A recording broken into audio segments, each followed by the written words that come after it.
Assalomu alaykum azizlar, mana tutib qaranglar, 1000 yildan oshiq deyapti tarixini. Hech kim bilmaydi qachon ekilganini ham. 1000 yildan oshgan deyapti. Enini qaranglar. Naqasiga 2 metr, 2,5 metr, naqasiga 3 metrdan oshiq ekan.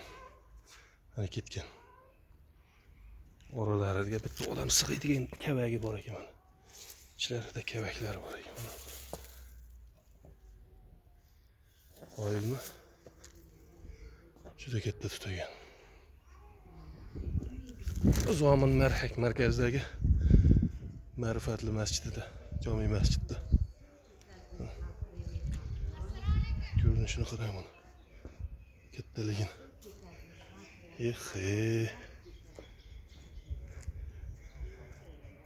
Juda katta ekan haqiqatan.